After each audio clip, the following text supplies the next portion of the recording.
Good evening, the time is 7:42 p.m. Tuesday, August 31st, 2021. The news headline: How bandits killed abducted pregnant woman in Kaduna for saying she could not walk. Shehu Sani.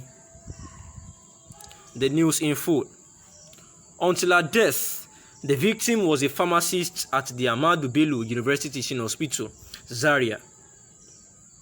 A pregnant woman and mother of 2 children, identified as Anatu, has been killed by bandits in Zaria, Kaduna State on Friday. A former senator, Shehu Sani, said on Tuesday that until her death, the victim was a pharmacist at the Ahmadu Bello University Teaching Hospital, Zaria. The information was shared by the former Kaduna senator, Sani, on his Twitter page. And according to Senator, the woman was killed when she was complained to bandits that abducted her with orders that she could not walk due to her condition. Anatu, a pregnant woman, a mother of 2, and a pharmacist with the Ahmadu Bello University Teaching Hospital, was abducted along with others last Friday in Zaria and killed by bandits when she told them that she can't walk. May Allah grant her journey of Tēārs. Amen. Sani tweeted. The time is 7:44 p.m. The news analysis. It is no longer a news that kidnapping is one of the kidnapping in Nigeria is one of the highest rates, where other countries high up on the list included Venezuela, Mexico, Yemen, Syria, among others. Thousands of Nigerians have actually been kidnapped for ransom and other purposes over the years. Kidnapping has prevailed in spite of measures put in place by the government. The Nigerian Police Anti-Kidnapping Squad,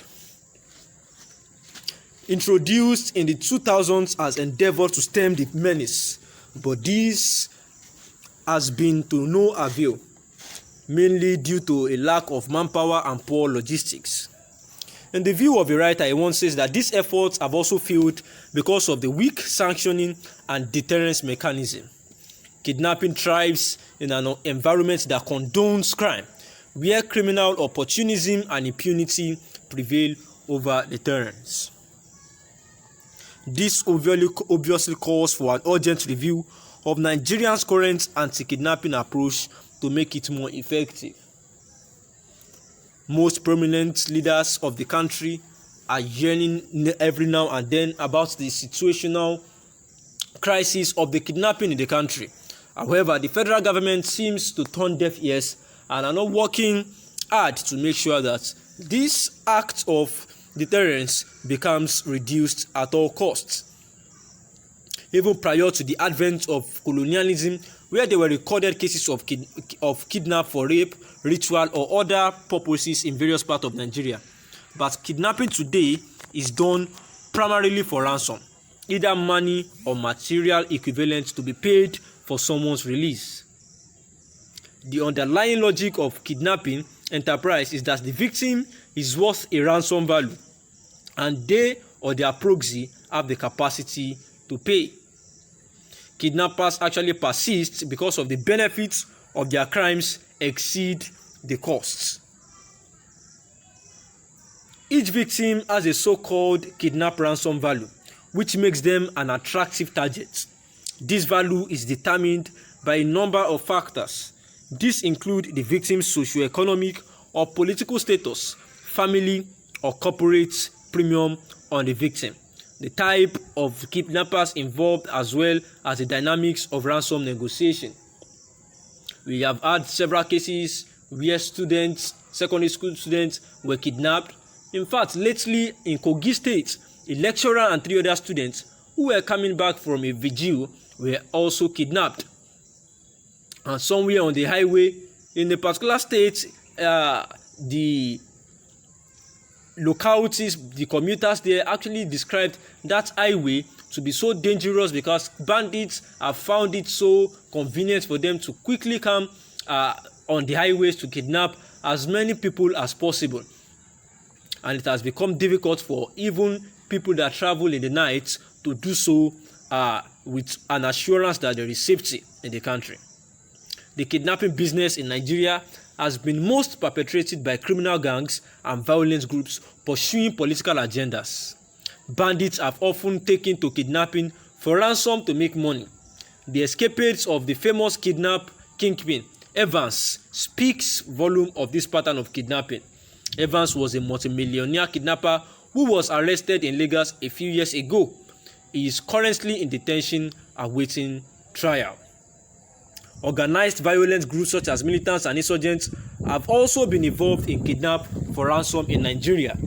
Current trends have been linked back to the example by Niger Delta militants who resorted to solo and group abductions as a means of generating funds for private use and for cause of a particular group. Similarly, Boko Haram insurgents have used the proceeds of kidnapping to keep their insurgency afloat.